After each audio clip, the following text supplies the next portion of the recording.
Well, hello everyone.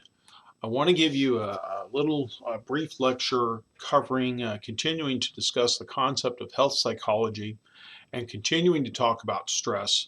But I want to talk a little bit about our perception of stress, how we see stress, and the concept of frustration and how frustration plays into the idea of stress. So let's get started.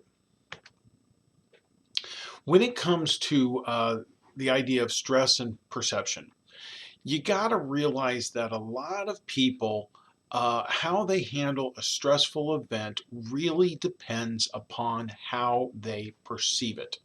Okay? I say that again. How you handle a stressful event really depends upon how you perceive it. This is Dr. Richard Lazarus. Okay? Dr. Lazarus has studied extensively a concept that he refers to as cognitive appraisal. And basically, what he has found is how we respond to a stressor depends upon how we cognitively think about it. Okay? Do we see it as a horrible thing? Do we see it as a bothersome thing? Do we see it as no big deal at all? Do we see it as a burden? Do we see it as a challenge? What is our perception of the situation? Okay, that's a very big aspect of this. How do you see this particular event? All right, how do you perceive it? According to Dr. Lazarus, there are two things to take into consideration with any potentially stressing event. And this is something that you should apply to your life. Okay, it's not just lecture material, you should apply it to your life. Number one, you should conduct what's called a primary appraisal. When I say primary appraisal, what I'm talking about doing is simply this: asking yourself when a situation comes along, how bad is it? Okay, how bad is it? If the knee jerk reaction is say, it's bad, how bad? Real bad. Well, that tells me when I've heard that from people, they're not really thinking it through. What makes it so bad? Why is it so bad? Give me some more detail than just saying real bad. And as some people talk it out, they've got a point. But a lot of times, as people start to go through and think about it in more depth, they realize that number one, maybe it's not as bad as they're making it out to be. So your first step is a primary appraisal. How bad is a given situation? And then secondly, you've got to do what is called a secondary appraisal. What am I going to do to deal with this? How am I going to deal with this? How am I going to respond? Um, some people, they panic and they say, I don't know, and they feel out of control. And so they're terribly stressed.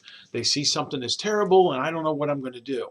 Well, then, yeah, then the stress is pretty overwhelming in that regard, the distress in that regard. But when you ask yourself, how bad is it, and what I'm going to do about it, and you start to answer those questions, you gain control. You have more an element of predictability to it. And so sometimes you find things aren't as bad as you think. A lot of successful men and women are really good at this. Instead of getting overwhelmed by a stressor, they assess it to see how bad it is and what are my options on dealing with it. Okay? That makes a big difference. So keep that in mind with a lot of things that come along. You've got a big test. You've got an argument that's occurred between you and your boss or your friend or something like that, or you're thinking you might get into an argument with someone. Well, how bad is it? Okay. And don't just say it's bad. How bad is it? And what are you going to do about it? How are you going to deal with it? That gives you some organization, some predictability, some control. Okay. When you do these things, you've got a better perception of the situation and tend to handle them better. The second thing I want to talk about is stress and its relation to frustration. Now, simply put, this is how I define frustration. And I don't have it on the slide, so you sort of have to listen and envision this. Frustration, and ultimately stress, occurs when you're trying to reach a goal and something gets in the way. Okay? You're heading towards a goal, you're trying to reach a goal, and some barrier comes along, something gets in the way. Okay? That can result in frustration and ultimately stress.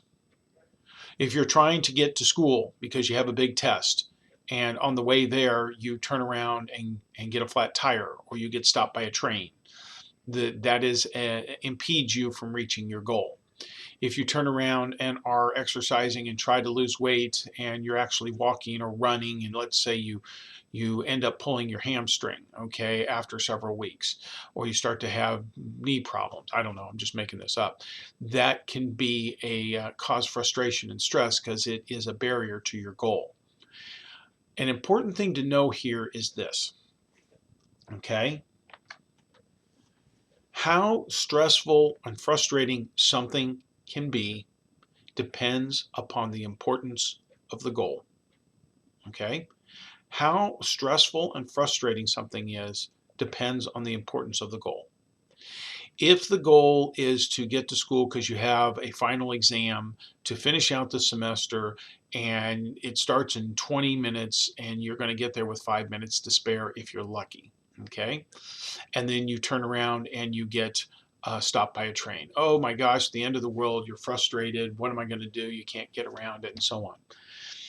If your goal is to get to school, um, really just to take part in an optional study session, which in reality you're doing quite well in the class, and you get stopped by a train. Well, big deal. I'll show up late, but I'll be okay. No big deal.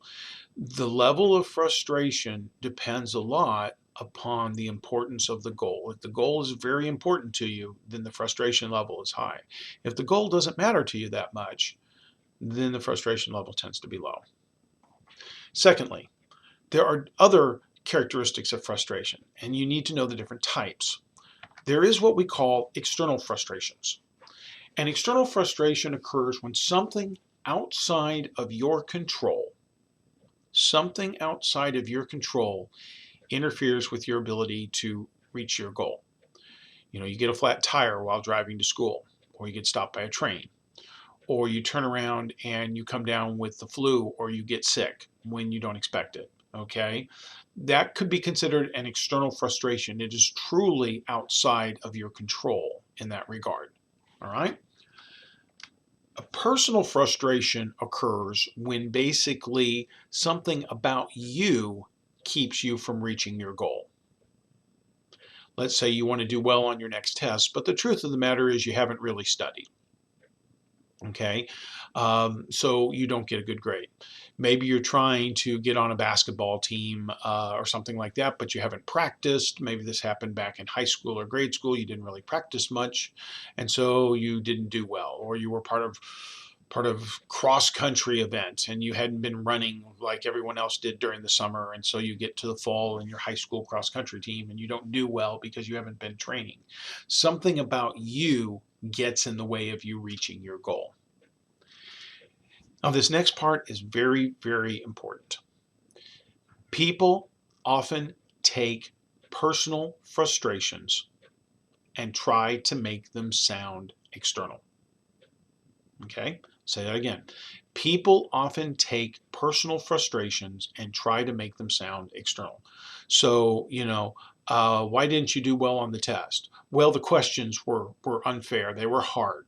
Well, the truth of the matter is that you didn't turn around and study enough. People show up late and they say, my alarm didn't go off. It's the alarm's fault. Well, that's not it. You didn't set the alarm, okay? Or you slept so sound, because you stayed up way too late and stuff like that. A lot of people do this. They try to take a personal frustration and make it sound external. That removes the responsibility from them. Don't do that. Last big thing I'm going to mention as far as the characteristics is this, and this is important to know too. Little frustrations, if there's a lot of them, can have a cumulative effect. Okay? Small frustrations can have a cumulative effect. If you are trying to get to a class and you oversleep because you didn't set your alarm, and then you turn around and are trying to find something to wear, but everything's dirty. So you're frustrated, you can't find any clean clothes. And then you turn around and you can't find your keys to your car or your truck. okay? And then you finally get in your vehicle and it doesn't want to start. It's cold out, it doesn't want to start. So you try driving down the road and the engine dies. All right. And then you finally get going and get moving down the road and you get stopped by a train. And you come to campus and you're unable to find a parking spot. All the parking spots are taken close to the building. And then you finally come rushing into the building. You're running about 10 minutes late. You're hoping that you can still make it to class. And what happens? There's a sign on the door that says, Dr. Gambon's class is canceled for today. And here you are, you've been rushing and racing and trying to do all these things and so on. And what happens? You start down the hall, someone walks past you, they turn around and they say, hey, your shoe's untied. And boy, you just open up on them. I don't care if my shoe's untied. It's none of your dang business. Leave my shoe alone. And they look at you with big eyes like, geez. The cumulative effects of stress, of frustration, can increase stress. And sometimes one tiny little thing can make you explode. And that can and does happen. How do we respond to frustration? Well, there are actually a number of reactions, okay? One of the big ones is, as I just mentioned, aggression. And really there are two types of aggression. There's sort of a hostile aggression and sort of a more of a passive aggression, okay, and stuff like that. With hostile aggression, you actually reach out and are physically hostile to another person or another thing. And a lot of times when you do that, your aggression is towards individuals, people, things that will not retaliate. Okay?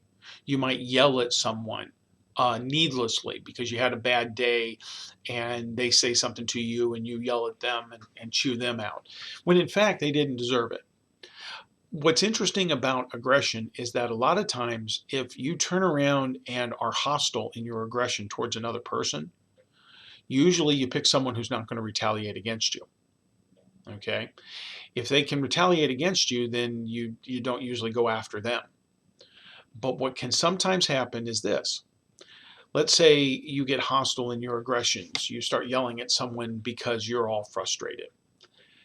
Studies have found that this kind of aggression that is passed on to other people, okay, they can take that, it raises their frustration, they may pass it off on someone themselves. Let me give you an example.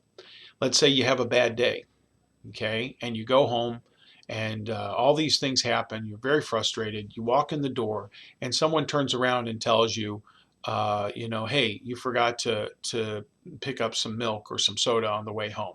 And you yell at your boyfriend or your girlfriend or your spouse or whatever. I don't give a rip about it. By God, blah, blah, blah, blah. You get all mad.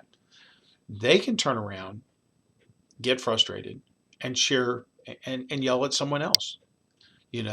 If they may yell at their oldest brother or sister who gets frustrated, and now they yell at their youngest brother and sister who gets frustrated, who turns around and tries to kick the dog, and the dog gets frustrated and goes after the cat, and so on and so forth, and the cat goes after the canary, I don't know, and the canary's sitting there wondering what it did wrong.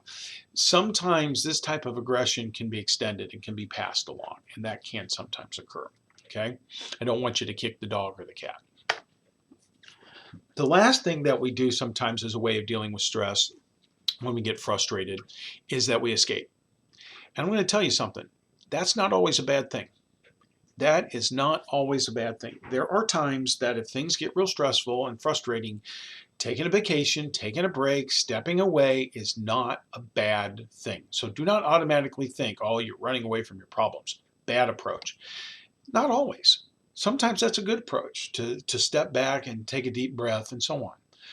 The problem is when people withdraw to other realms. They turn to drink, they turn to alcohol, and things like that. They may even turn to drugs and so on and so forth as a form of escape. Now, if you're 21 years old, I'm not going to tell you that you shouldn't drink if that is something you like to do. Okay, I do myself on occasion. All right, it's much more social. It's not as a form of escape. What studies have found, doesn't even really take studies, people that use alcohol and drugs as a form of escape in the end, you might feel better. But if you have too much of it, you end up realizing that you don't feel so good the next day. Your money might be gone because you spent it all on this stuff, and your problems are still there. So that form of escape and withdrawal is really not a healthy approach. So definitely, getting away and relaxing is one thing. Escaping by, these approaches, these other approaches, not so good. Okay, that's enough for now. Hope that helps. Do take care.